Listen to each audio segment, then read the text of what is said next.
solving quadratic problems. Now, we've been given a rather long problem, so I'm going to read it quickly. It says the population of a town is modeled by the function, and here's our function, where P at t is the population, so this represents population, and t is the time in years since the year 2000. So t at 0 is actually the year 2000. Okay, t at 1 will be 2001. Yeah, exactly. So the very first question asks us, what will the population be in 2020? You isolate t for 20. That's right, exactly. We need to get a value of t, and in order to figure out what t is actually going to be equal to, we take our value, 2020, and subtract 2000, which means our t value will be 20. So let's put our little formula in there. So let's see if I can see it right. Or rewrite this. The population is equal to 6 times t plus 110t plus 4,000, right? We know our t is going to be a value of 20, so we're going to replace both the t's in this equation with the value of 20. So we get 6 times 20 squared plus 110 times 20 plus 4,000. Okay. And now we do some equating. 20 squared will give us 400, okay, plus 110 times 20. Let's equate that.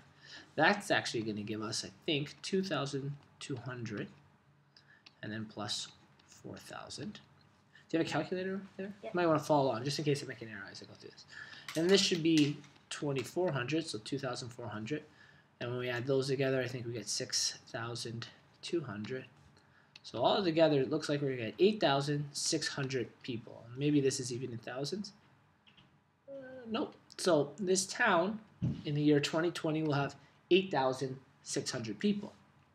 As a side note, what would the population have been in the year 2000?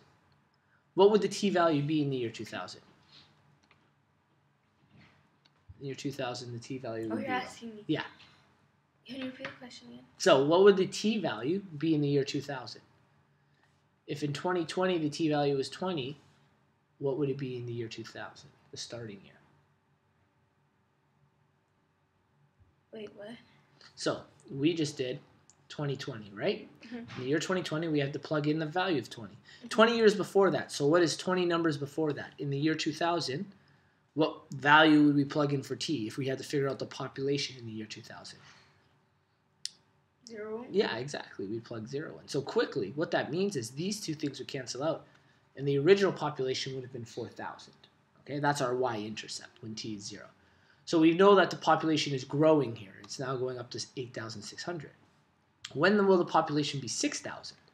Okay. Is that when you plug in 6,000 for p? Yeah, for p at t. So we plug in 6,000 here, and we now have 6t squared plus 100t plus 4,000. Okay? Well, we want to set this equal to 0. It'll be the easiest way to solve it. So when we move 6,000 over, 0 is equal to what? 6t squared plus 110t plus 4,000. Minus 6,000, which is what? 2,000. Yeah, that's right. Negative 2,000. Now, we could change this in the vertex form. We can do lots of things. But the easiest way to find when will it be 6,000 is from here, because we're in standard. What is the easiest way to find the x values, or the, well, in this case, t values? What formula could we use? It's a big, long one. Quadratic. Yeah, that's right. That tells us our x value, or in this case, our t value. So t is equal to, and I'm going to rewrite the formula out just so you know it. It's negative b plus or minus the root of. I mean b squared. Yep.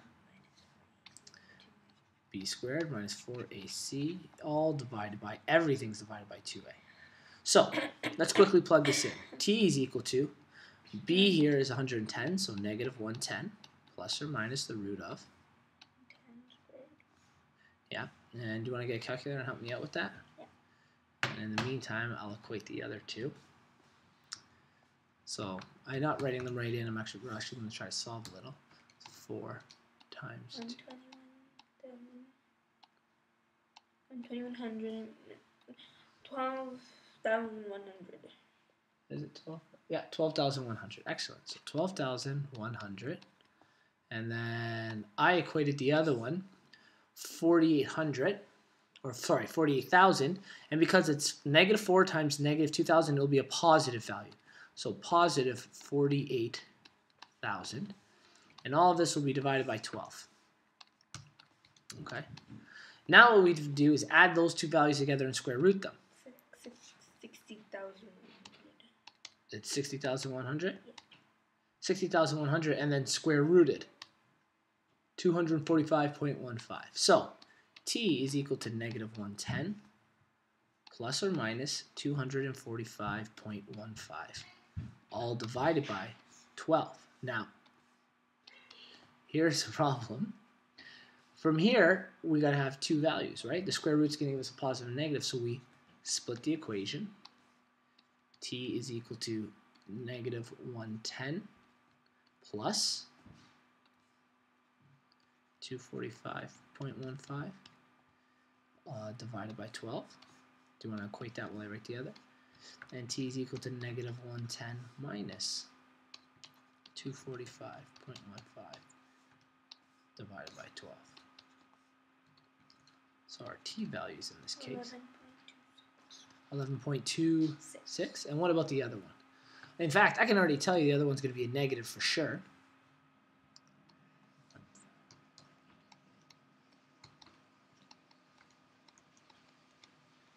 -29.59. -29. Oh, I got -30. I might have plugged it in wrong. Okay, -21. Or we'll just approximate it to be -30. It's fine, because actually what I want to talk to you about is -30. Well, that would mean the population went back 30 years. Okay? And that's most likely not what's happening with this population. It is possible that our population did something like this, where it dropped to the year 2000, right? Our population went down, down, down. Year 2000 was a low or somewhere along there, and then eventually it's coming back up again. But it's most likely that a town started small, and after the year 2000, its population started to grow. Okay? So the one that would make the most sense in this case is not the negative, but the positive value. The positive value would lead us to believe that in the year 2000, because we have to add this to the year 2000, so it'd be 2011, well, we don't really put in the 0.26, so say approximately in the year 2011, the population would equal 6,000 people. And that makes sense because remember, in 2020, the population was 8,600, so an even larger population. So it makes sense that it was growing because we started, like we said, at 4,000. Okay? And will the population ever be 0? Well, it depends on our quadratic. We'll have to find out exactly where the vertex is. But looking at it,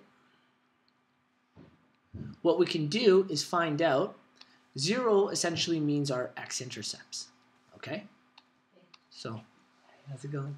So that's our x-intercepts, right? And in order to find out if we have x-intercepts, we can put the population to 0. But a faster way would be the discriminant. Have you learned about the discriminant at all? So the discriminant is b squared minus 4ac. And that just tells us if there are any x-intercepts at all. So we go to the original equation, 6t squared, 110, 4,000. So I'm going to write it out. 6t squared plus 110t plus 4,000, yeah. We plug these values in, and if it's greater than 0, then we have x-intercepts. And if it is 0, we have one x-intercept. But if it's a negative, there are none. Yeah. So we'll quickly plug it in. Our 110 times b squared minus 4 times a, which is 6, times 4,000, right? Well, we already know this was, what, 12,100, I think? Yep. And this is going to give us negative 24 times 4,000. So 24 negative times 4,000. Negative 96,000. So, without even equating that, 96,000 is far larger than 12,000. So we know we have a negative value. In other words, there are no roots. 0 roots or x-intercepts, they're called. So we don't have to even go about trying to solve them because the discriminant tells us the population will never. Is there a way to solve that? Well, there are no x-intercepts, so there's nothing to solve. You would plug it in the quadratic formula, and you'd get a negative root, and you can't square root a negative. And when